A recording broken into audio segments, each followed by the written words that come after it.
Well, Bucks McGee, if there aren't two words in the English language more traumatizing to Buffalo Bills fans than wide right.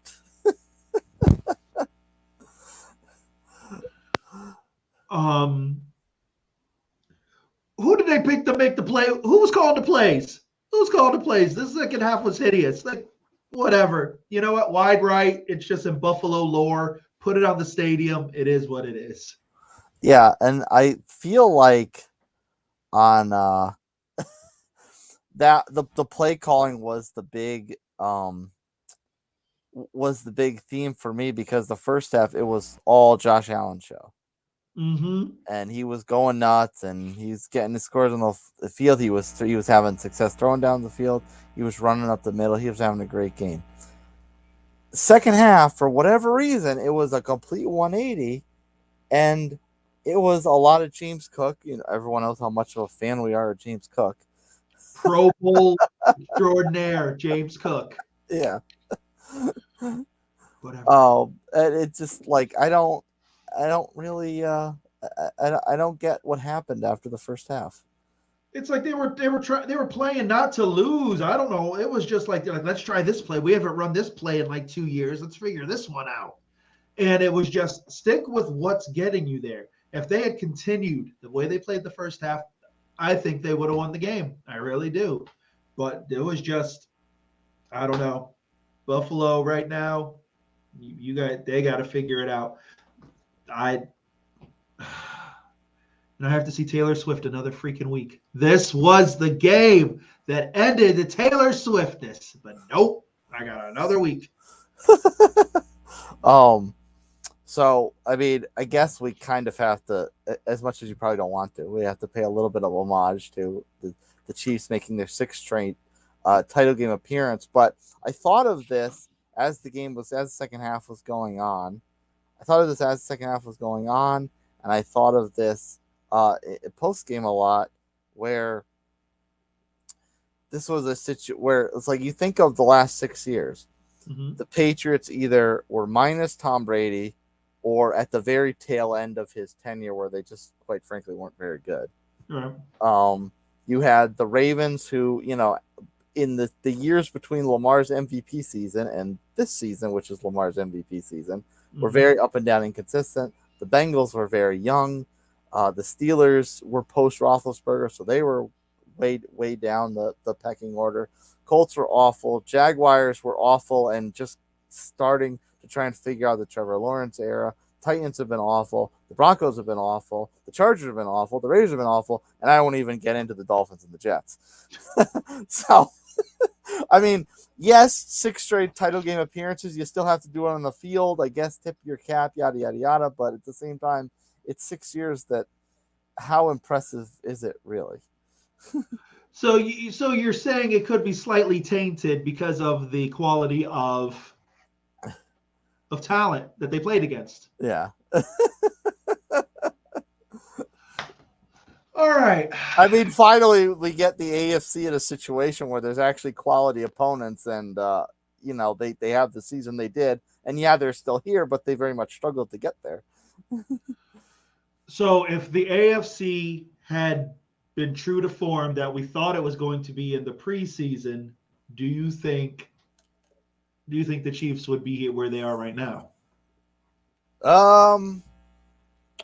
Well, That's actually, that's saying that the Chargers were better, that yeah. Broncos were going to be better. There wasn't going to be the Aaron Rodgers injury, so there was all of this. Well, to that point, other than the Jets, we were still taking a lot of assumptions with the rest of the team. Like we thought the Jags were going to be hot shit. We thought that Denver, we were kind of giving a little bit of, I guess, respect to Peyton and Russ bouncing back, which obviously didn't happen. Chargers, we take a little bit of a flyer on. Right. Maybe that was a little bit undeserved. A little, A little, just a little. yeah. So I mean, we were kind of taking some leaps of faith, but other than the Jets, really, if the season shaped out the way we thought in the preseason, and the Chiefs were still there, the Chiefs would have been the Chiefs we were used to, and we would not really have been surprised. Whereas this one, it's kind of a little bit different. Well, we're gonna find out. We're going to find out. Like honestly, this game coming up is going to truly tell if the Chiefs are legitimately that good, and regardless of their downfalls or the the issues they've had all season, they can overcome it. We're gonna find out, and I think it would be easier for them to handle it being at home, but Yeah. they're on the road, so I think there's a good portion of America that's sitting there going, "This has got to be the game. This has got to be the game," because Buffalo was fraudulent, and look what happens. Yeah. Wide right. So yet again, Buffalo takes the rightful place at the fraudulent hotel. Congratulations. But yeah, we're gonna find out this. We're gonna find out from the Chiefs if they're legit, because you gotta the Ravens. Ravens are real. I want to dig in on that in a more in a second. But as far as the game itself was concerned, uh, this was very much like Patrick looked as much like a game manager in this as he probably ever has. Pacheco was the star of this one. He ran it hard. I don't think he actually got into the end zone, but like he was the consistent trend for this team, and the defense was the star. Patrick was the game manager. He did get 2 touchdowns to Kelsey. One of them was a little fugazi, I think. But regardless, like he was kind of just picking his spots and spreading it around, but not like really in a West Coast offense type of spread. I just kind of like taking what the defensive gave him. Right. You were high on the Bills' defense as far as keeping Josh Allen afloat in recent weeks. Do you think that the injuries yeah, did them in? Let's be honest. If that Buffalo defense was 100% healthy, I think this game, regardless of the play calling, the random, let's stick a hand in a basket and pull out pieces of paper with random plays on it, I think Buffalo still would have won. It was just too much to overcome. Like they had guys from down the street playing linebacker. Like it was bad. But you should have kept going with what you knew in the first half with Josh Allen. If you had continued that, I still think they win, because it just seems like the Chiefs couldn't stop Josh, especially when he scrambled. Like it just seems like couldn't stop him. But for some reason, you decide we're going to change it up and be weirdly conservative and call plays that it looks like I don't think you ever ran during the season, because you were scared. They played scared that second half, and that's what happens. yeah, let's hitch our wagons to James Cook because that's such a franchise-altering decision right there. Why are you disrespecting the Pro Bowl running back known as James Cook? He is following the footsteps of Thurman Thomas Yes, and other running backs of the Buffalo Bills who shall remain nameless due to weird reasons, which I will not talk about. White Broncos. But anyway, Yeah. Oh, that one. Yes. Okay. I thought you were taking a shot at me for Naheem Hines. no. He was just riding ski doos and got hurt. That's his fault. That's not that happens. But at the end of the day, the play calling was horrible, and Buffalo did it to themselves. So, and you knew what the wind conditions were. Like it just seemed, I don't know. Like he should have made the kick. Like what the wind conditions were. If you literally just kick it 5 inches, just pull it a little bit, that game's in overtime. So Yeah. Buffalo did it to themselves at the end of the day.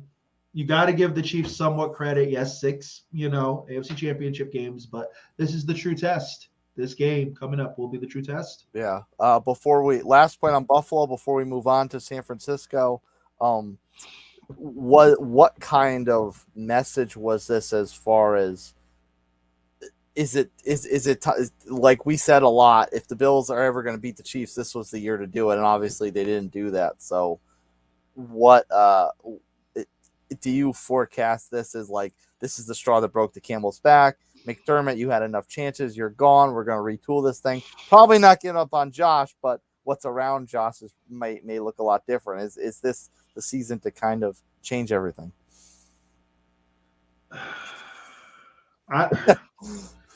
Common sense would honestly say yes. If like Philadelphia is willing to is willing to get rid of their head coach possibly, then yeah, I don't see why not. This was the year. Even with your depleted defense, the way you played this first half, if you play the second half the same way, you probably win this game. So yeah, now the question is, all right, can this head coach take this team to the next level?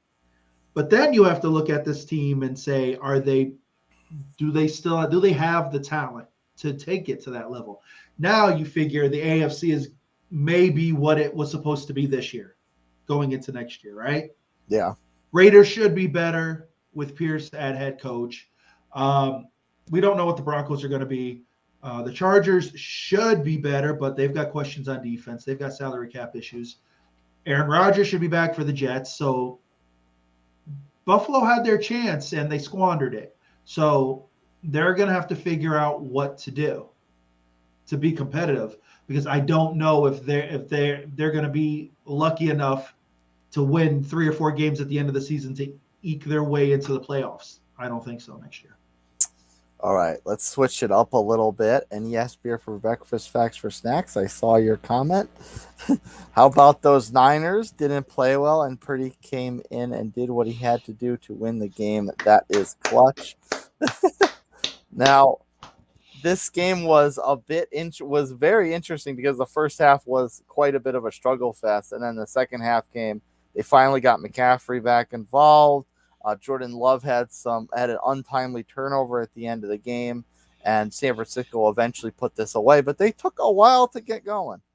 I mean, we thought this was going to be could have been, but could have been a 10, 15, maybe even 20-point blowout, and it certainly wasn't until the game really started to get out of hand at the end. You got to give Green Bay credit. They stuck to the end. If Love doesn't try to force that throw at the end of the game, maybe he throws that ball out of bounds, lives for another down. Maybe it's different, but they were in this game from I think they were in this game from beginning to end. Maybe if Savage doesn't drop the pick, there were these little things that happened, but you got to give Green Bay credit. They held San Fran for pretty much the whole game. And it was just, I think, at the end, it was just Love, making a bad decision. So you got to give the Niners credit. Now they need to hope that Debo's healthy. Yeah, that was a big storyline of this game. Debo went down pretty early on. Yeah. So now you're sitting there saying, because we talked about it and said, who really is the driving force of this offense? And I was like, CMC's the guy. I felt he's the centerpiece. But the way that offense struggled, I don't know if it was just that struggle or Green Bay's defense was that good. Debo goes down. That game, for the most part, was up for grabs for the majority of the game. So they're going to they need to make sure Debo's ready to go. And they'll go on from there. But you got to give Green Bay credit. Those guys, that's a young team, and they're only going to get better. So that's obviously now how much of this game, given the fact that they got off to a slow start and it took them a half to get going, how much of that do you think is attributed to them coming off the bye? They kind of played in the Rams game at the end of the year, but not really. How much do you think of is just them getting their legs under them, and Green Bay, of course, was coming in really hot, versus any kind of legitimate chinks in the armor for the Packers? That's for the Niners, I'm sorry. It could have been some rust. Like you said, it was, a couple of weeks of not playing any real meaningful, football for most of these guys. Yeah, practice, is only going to give you so much. So that could have been part of it. And like you also said, Green Bay was coming off a high, smacking Dallas all over the place. So they were ready to go. I think a lot of times everyone wants the bye and everything like that. But sometimes I think if you get a team that has to play through, who's got to play, an extra couple games, that team's on point and is going to end up winning. So I think it just showed that the Niners do have the talent to overcome that. Luckily, it was Green Bay. If it was anybody else that was a little better, it might have ended up a bit different. But they pulled it out. How do you think that sets up the Packers for next year? Because they were, I mean, we kind of didn't quite know what to get out of them this season, and in the first year post Rodgers, and they certainly had their ups and downs this season. So the fact that they made the playoffs, got to the second round, gave the Niners a run for half a game, how does that set them up? Like they're not really, they feel like they're not really missing much in the overall landscape of the NFC. No, they're a young team. You got a lot of guys that are first and second year guys, and you're going to be able to hold on to them for a couple more years before you got to make a decision on contract. So you get some quality veterans, plug them in some spots, and they could be a threat to the Niners, going forward. Because let's be honest, the Niners are They're not going away anytime soon. no, they're not. They've got they honestly have a couple. They've got a couple more years, but there are enough teams, where the Niners shown, if you slip up, they're going to be right there. So I think Green Bay's in a good spot. They've got young talent, but I think a couple places you get some veterans and stuff like that, and they can make a run. Yeah, at this point, the only thing that could derail the Niners as far as long-term success, I know we're not even Super Bowl yet, but like just in general, long-term success is if they were to win this season, how paying Purdy, because they've already shelled out a lot of money to players. It's true, but at the same time, if the Niners go ahead and win the whole thing, if it's a situation where Purdy is decent in the game, and if it's a defensive situation and the defense pulls it out for him, then Purdy is pretty much just going to be your glorified game manager, which I think a lot of people think he is. And he'll get a decent payday, but he's not going to get paid Rodgers money. It's Yeah. not going to be like that. Do you think how much do you think was solidified from this game where their bread is buttered? Because they struggled for a while, they finally got CMC involved. He scored twice, including the go ahead score. So how much was it solidified that their offense needs to run through CMC, and they need to not be so cute with trying to mix in all their other options, which obviously we talked about. They have so many. It has to run through CMC. It's fact. If they don't go through him and they try to put it, because at that point you're putting it on Purdy, you're putting it on Brock to carry you, and I don't know if he can do it. Like he's a quality quarterback. I'm not taking anything away from him, but I believe that for the Niners offense to click at its best, the offense has to go through CMC, because at that point it opens up the door for Debo, Ayuk, Kittle, and all those guys. It's fact. When the Niners are at their best, that's how the offense works. So I think you don't want to run them into the ground. You don't want to run them into the ground, but you've got to sit there and say, okay, we've got 2 games left. We got to do what we need to do. So if he's going to have to shoulder the load and just push on through. Yeah. I'm not, yeah, that it wasn't, there wasn't so much there that like I kind of started to back off on them, but there was just enough to kind of pick apart a little bit. Oh no, definitely. So we move on to the Niners opponent in the NFC title game. Before we get into the game, I'll give you your moment to bid the Bucks adieu for this season. Wow. It's emotional. You didn't know if I would be here at this point in time of the season. Oh yes, 4 wins. What was it? 4 wins, 6 wins. Four wins. Top 3 pick. Blah blah blah. So for all those who believed that, you can take that long walk off a short pier, because the Bucks are legitimate. They're legitimate. Yeah, the cap situation's a little rough, but Jason Light, the GM, has worked wonders, and there'll be some decent cap room next year. Baker Mayfield, whether you like him or not, you got to give the man his credit. The man sat there, and if it was anybody else at the quarterback position, I don't think the Bucks are in the divisional. I really don't. Baker just has this. He's got this mentality of you want to go run through a wall for the guy. He's not the fastest guy, but he can elude a sack. He'll give up his body. He'll take the hit. So this team played way above expectation. There's a lot of talent on this team. There's some things that they're going to have to really figure out in the offseason. But it was a great season, honestly.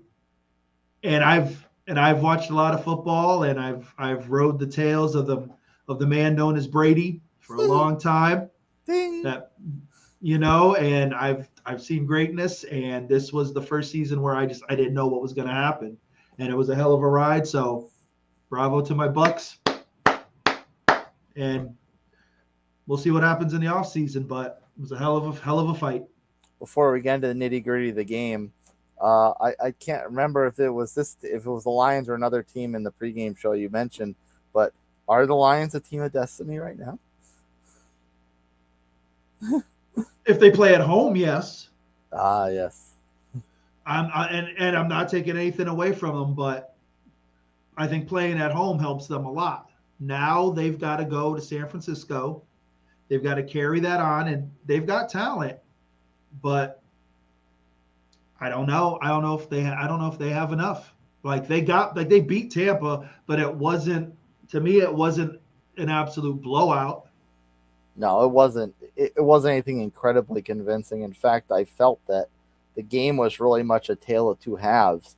The 2nd half was very low scoring, kind of the way I expected it to be, because Detroit, obviously, there's some question marks in their secondary, but up front is very, very much in the elite of the NFL.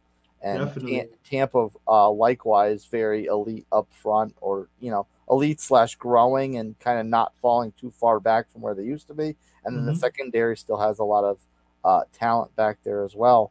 So I thought the first half was as I figured the game would go. Very low scoring, a lot of defensive plays, hard to get opportunities. And then the second half, the doors just opened up. Yeah, for some reason, Tampa decided to leave the middle open, and that was the downfall. If you watch that game, Tampa allowed the Lions just to go down the middle of the field. It was like it's like, that's great, you're playing the sidelines, but you're just letting them run, letting them throw basically right down the middle. The run game was decent for Detroit. It wasn't incredible. It wasn't as great as I think a lot of people thought it was going to be. Gibbs had some runs, but that was it. And that was at the second half of the game. There really wasn't much of a run game. But I think if the Bucks had somehow decided to play the middle a little better, this game would have went a little differently. And I think if you look at the Niners front is elite. It very well is the best in the NFC. Let's be honest. I think with the talent that the Niners have. So I think these teams kind of mirror each other in that way. Front is great. Secondary, good, but not incredible. So it's going to be one of those things of whose front can make the most impact. Yeah, from the flip side, of course, the offense, the part of the offense that always says the front first is the running game, and we've been very much preaching on the Lions needing to diversify their run game a little bit and mix in both Gibbs and Montgomery. Gibbs had a huge game, and he had 80-something all-purpose yards. He scored a big long touchdown in the second half to kind of further the lead a bit, and Montgomery was kind of the forgotten thought, which usually it's the other way around. Montgomery's getting all the carries, and Gibbs maybe gets a couple passes here and there, and he's kind of forgotten. But do you think they kind of heeded the warnings of that and got the two backs equally involved, or was it still kind of mostly Montgomery and then Gibbs did his thing mostly in the pass game and out in the flat, or a situation where it was like one back did the work in the first half, the other back did the work in the second half? I think it was a situation where they figured out really quickly that they couldn't run the ball on Tampa. They really couldn't run. So they decided, especially in the second half, they're like, you know what, let's pass, which, I think they need to mix that up more. But that's what I think really happened. They couldn't run the ball with Montgomery. Gibbs is their pass back. Let's be honest. He's more of the back in the passing game. And that's what worked for them in the second half. So I think it may end up being the same thing against the Niners. I don't know if they're going to be able to run on San Fran. So I think you might get a lot more Gibbs in the second half as well throughout the whole game against San Fran. Yeah, and that was all. Yeah, it wasn't like a ridiculous performance, but it was a little bit of a coming out party for him. No, but the thing was, everyone knew he had the talent, but it just never was shown. It was like, all right, Montgomery gets the yards, gets the yards. Okay, let's sprinkle in Gibbs. Let's sprinkle in Gibbs. There were times when we were like, well, why isn't Gibbs getting the ball a little more?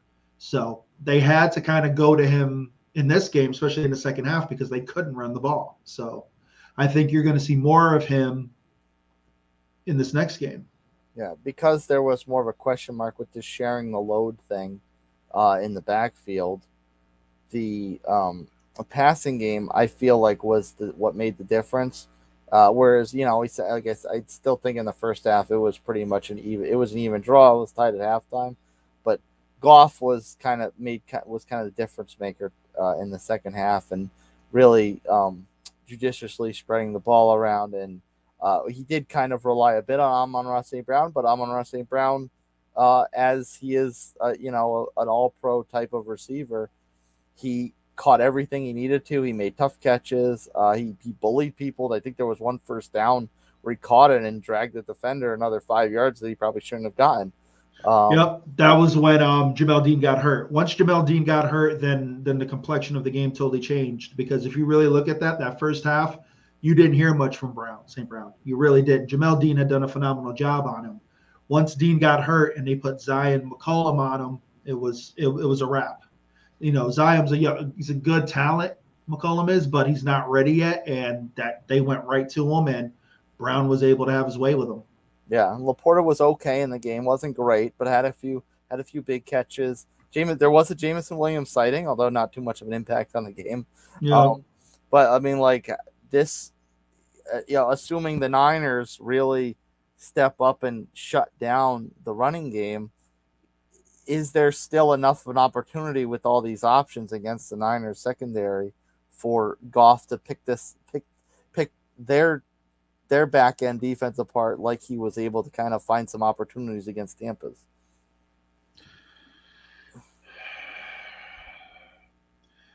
The question, honestly, is whose offense is better, Detroit's or San Francisco's? If Debo is healthy and Debo's playing in this game, then the Niners defense, I believe, is better. If Debo isn't at his best, I think I slightly give the Niners an edge, but not by much. So I think when it comes to the Lions, it's going to be a situation where Goff can't try to force things. They're gonna probably force him to make the throws. They're gonna be able to stop the run, I think, but they're going to force Goff to beat him.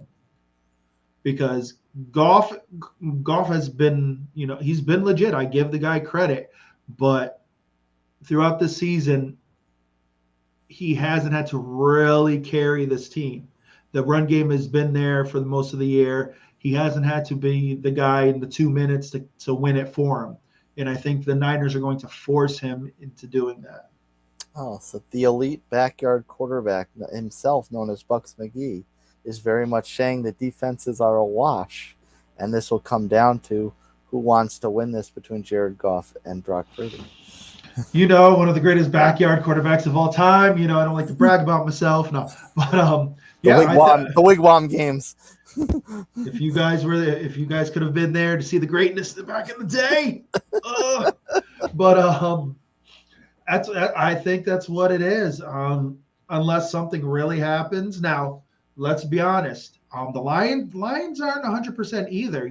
Their center, Ragnow is beat up. He's hurt. I think their left guard was out of the game, so they're not 100% either. So that the Niners are going to pin their ears back, especially in that front, and go after Goff. So it's going to be interesting to see how they handle it. I was impressed by Ragnow because he got rolled up on twice. They even rolled back a video package of it. He got rolled up twice on a drive down to the end zone, and he stayed in the game. You got to give the guy credit, but now you've got to sit there. You got a week to get healthy because the Niners they're going to come nonstop, and they've got that line is legitimate, especially, and the linebackers. Yeah, That's some danger right there. and they got their week off. They got their week of rust out of the way, so you would Exactly. think they're going to come in all turned up and ready to go. Yeah. I think the Niners believe that this is their year. So they're I think it's going to be interesting to see what happens with these offenses, but I think at the end of the day it's going to come down to these defenses. Yeah. So there is a fourth game to discuss, and that is Texans Ravens. And this one, I guess the Texans kept it close for about a quarter and a half, and then the wheels came off. It was think of maybe it was tied at halftime. The Ravens ripped off 24 unanswered points in the second half. Lamar Jackson got in the end zone twice and put this away with Texans kind of disappeared with nothing more than a whimper. But I mean, I guess we can't. It's hard to fault the Texans because they probably weren't supposed to be here. The fact they won a playoff game and kept it close with possibly the best team in the NFL for a half in the second round of the playoffs is still pretty much an accomplishment. Is likewise the way we talk with the Niners. Was this game for the Ravens kind of just a game to shake off the rust, or were there any legitimate chinks in the armor that we're seeing? I don't know. My question is why it was, Lamar was great, but it was the Lamar rush show. It's like Lamar just ran all over the place. He threw the ball, but it just seemed like they depended on Lamar's legs a lot more. So the question is there an issue with the receivers? Is something not right? Why was it so much Lamar run heavy? Maybe that's how they felt they could beat the Texans. I think after a while the Texans just got tired and they couldn't keep up with Lamar. Let's be honest. Lamar basically did what he wanted to do that second half and ends up pulling it out. So maybe it's rust, but I think they really for them to really compete for a Super Bowl, they got to be able to throw the ball. Got to see some more throw. Yeah, and I think that's the big storyline to take out of this going forward is the fact that Zay Flowers was kind of pedestrian. Isaiah Lakely, I think, got in the end zone, but he's kind of turning into a security blanket for Lamar. Mm-hmm. And Lamar kind of had to revert back to the Lamar of old. Is that something that they can win on going up against this Chiefs team that has a really good defense? I don't know.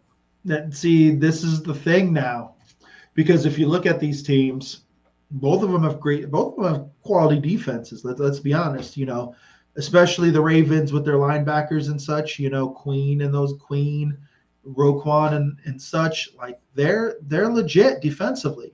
The question is, who's going to make the play?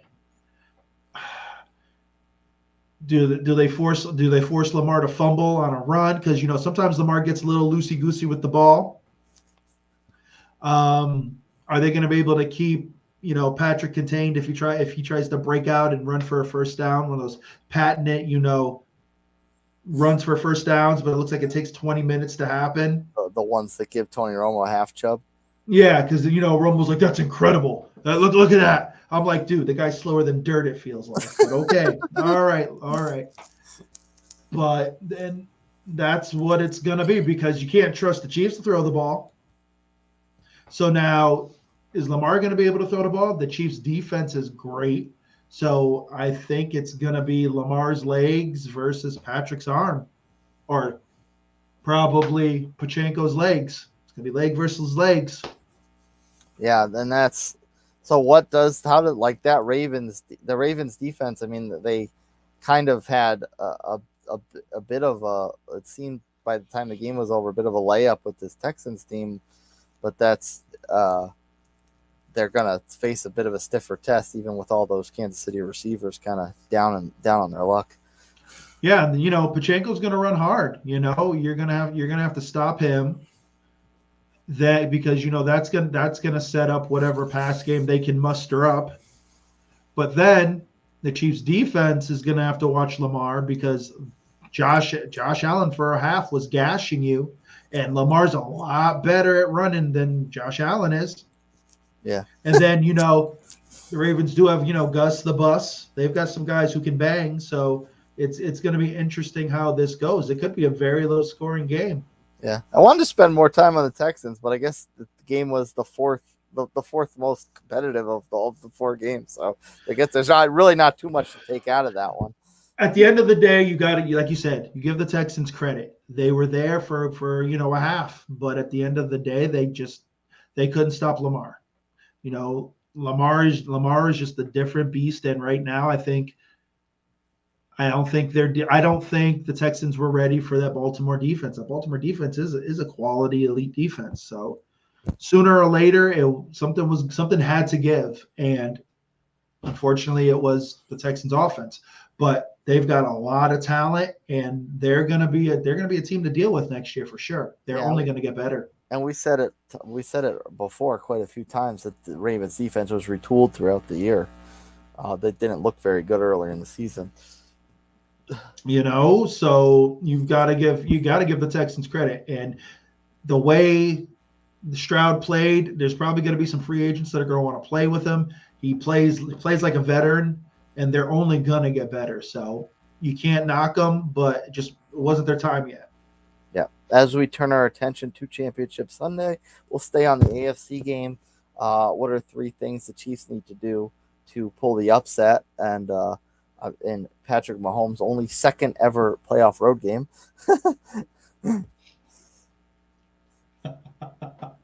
So nice to hear that. All right, so Is it though?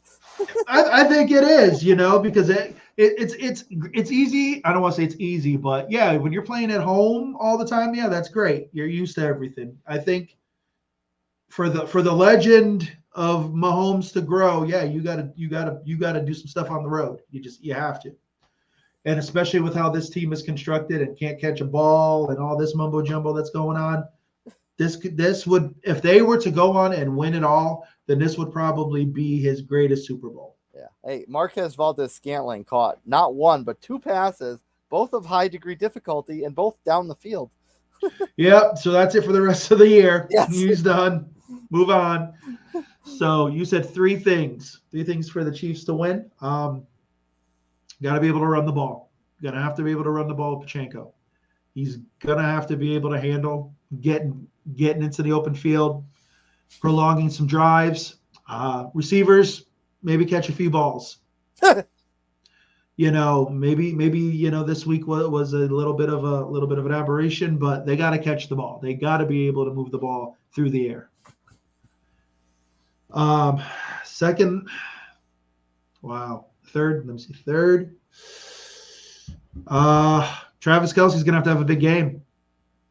He is going to have to be the guy in the passing game. He can't go catch 4 out of 7 balls, drop 2, get all flustered and nothing happens. He's going to have to be the main guy in the passing game. Oh, let me give you 4. Defense is going to have to be able to stop Lamar on the run. If they can't stop Lamar, if they allow Lamar to do what Josh Allen did the first half, this game's over. Lamar will go for 150 yards. Yeah. So that's going to be the thing there. What are three? Conversely, what are three things the Ravens need to go well? Stop the Chiefs' run game. Force Patrick to throw the ball. It's scary to say that because everyone's like, "Oh man, why would you do that?" But you play the odds. I think the Ravens have good enough corners where they can match up well with the receivers. Lamar, he's gonna have to throw and run. He's gonna have to be dual threat. But run when you need to run, throw when you got to throw. Don't get caught up in it all. And then the receivers are gonna have to show out. They're gonna have to show up. If it's a game like it was this past week, then there's going to be a problem.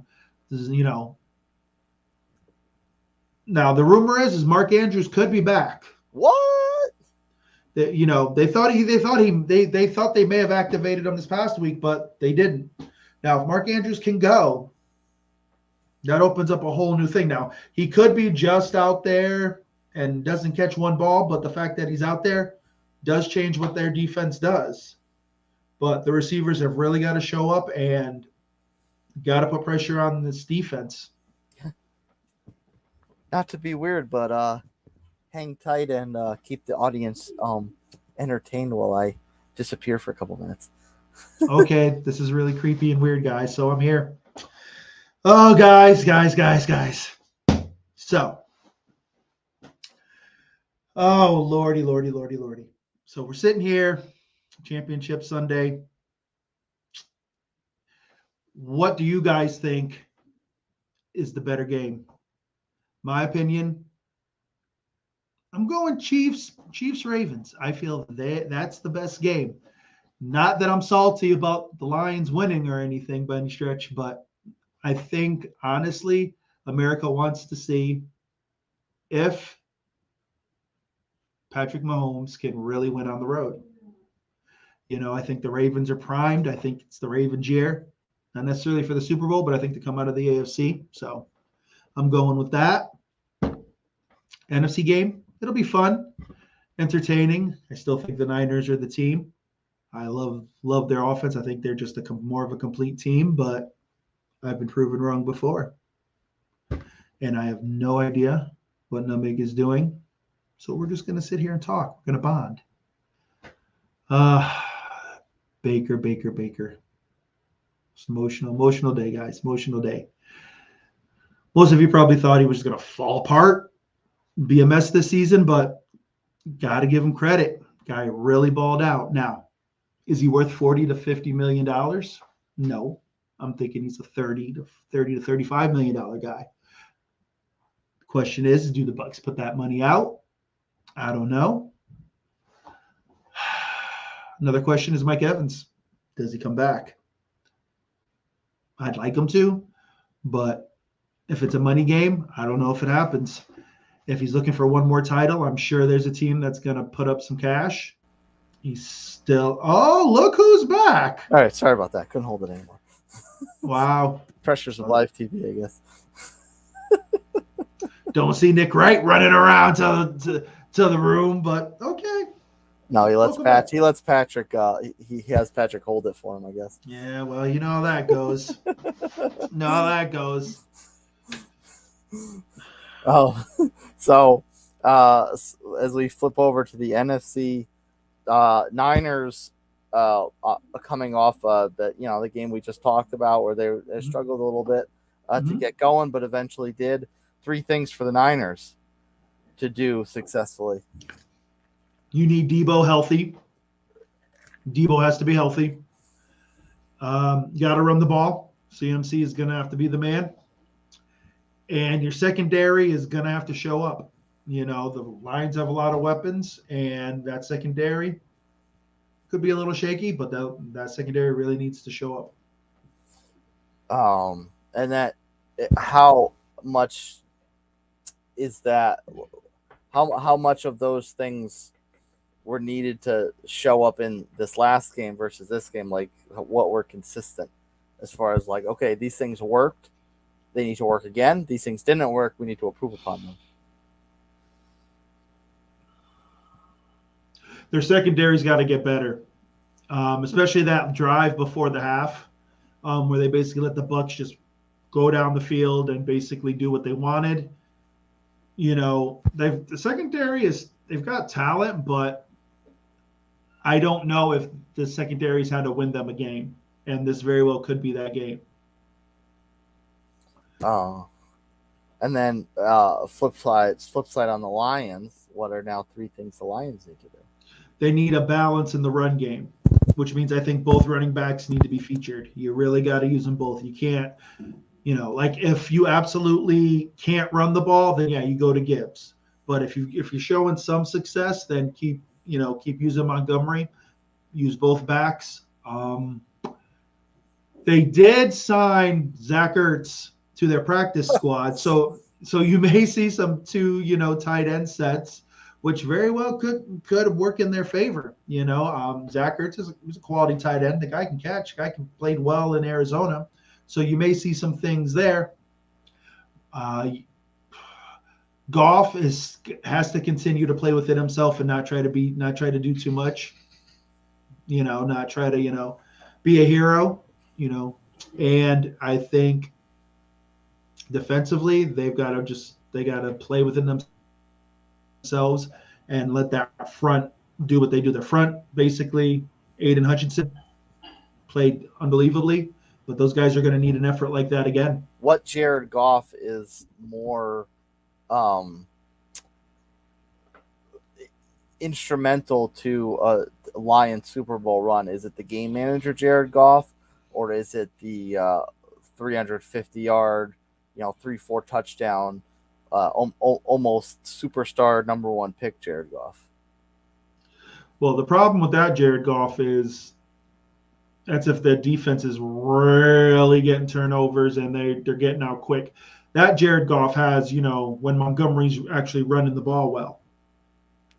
So I think you don't need Goff to throw for 350. I think if he throws for 280 and 3 touchdowns, that's enough. That's enough from what you need from him because you're hoping that defense plays to its potential. So I don't think you want him trying to throw the ball all over the place because with that Niners defense, maybe a batted ball, a strip sack, and then it's over. The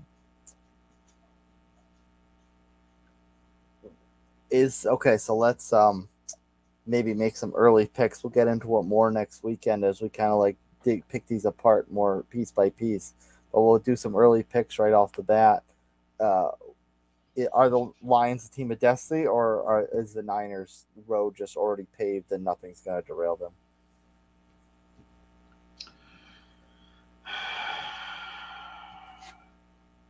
I think if you live in Detroit, yes, you believe you are a team of destiny. This is it. Eminem is going to come out and probably sing you out to the field and all the goodness and all.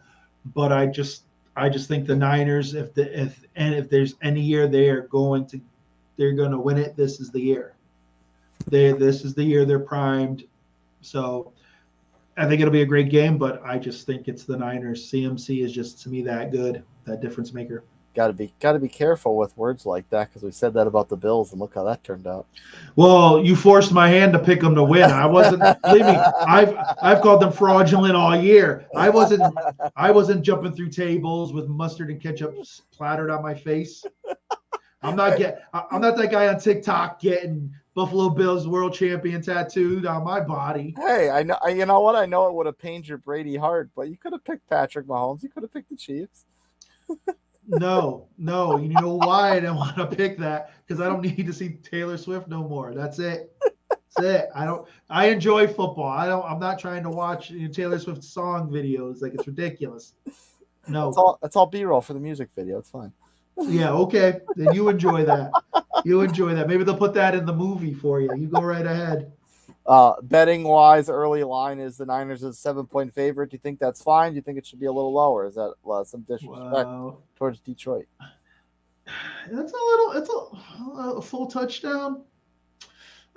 Slightly, not much. I don't know if you can sit there if you're the Lions and be like, "What 7 points? That's bull." Blah blah blah. Like what's his name there, sitting there talking all that smack, Mr. Gardner. But that's besides the point. But yeah, like 7 points, they're home. Like, all right, fine, a touchdown. I don't think it's that disrespectful. And what's your early feeling on the AFC? Patrick's quest for a repeat. Chiefs at Ravens. Ravens with a lot of question marks that we saw as far as being able to be anything but Lamar. Who do you think's going to win this one? Put my money on Gus the Bus. What? I cannot. No, nope. I think the Ravens have just enough. Do you think it was all rust? Do you think the Houston game was all rust to start off? Honestly, I think they have just enough. Just enough to win. Nothing against Patrick Mahomes and all that, but I think the Ravens have just enough where Justin Tucker won't go wide right. Ouch. Sorry, Bills fans. Gambling wise, Ravens are only a 3.5-point favorite. Conversely, do you think that is a bit of disrespect, but in the opposite direction, where maybe disrespectful for the Lions for the line to be that high. Is this disrespectful to the Ravens for the line to be that low? No, look for what the Ravens showed this week. No, it's on point. It's like, okay, there wasn't much of a passing game. It was all Lamar. So okay, yeah, I don't think it's disrespectful. That's what you put out there on the field. That's what the world sees. And the over unders are very much in contrast. Niners Lions, they're expecting a high scoring game at 51. Chiefs Ravens are expecting probably a more low scoring game at 44.5. Yeah, I think that works for what these offenses showed. Yeah, I think that's right on point. Well, Bucks McGee divisional weekend is in the books. Definitely more of a successful one than wild card weekend. That was 5 of 6 games that were bad, and this one we had 3 or 4 games that were good. From at least from a neutral competitive standpoint, if your teams are not involved in them for the casual fan and whatnot. So divisional weekend, what was your final take? I know you're gonna give one final bid adieu to your Bucks. Take us off air, sir, with divisional weekend. All right, like you said, divisional weekend. It was highly competitive. For the most part, yet again, Baker Bay, we ride die. Guy's going to be back. Can't wait for it. It's going to be interesting to see. Niners, Lions. Will Detroit show out, or is just the Niners time? Then you've got Chiefs and the Ravens. Does the Patrick Mahomes greatness continue, or does the MVP Lamar show that, hey, you guys forgot about me? So it's going to be fun to see. Can't wait. Nutmeg, let's keep it going.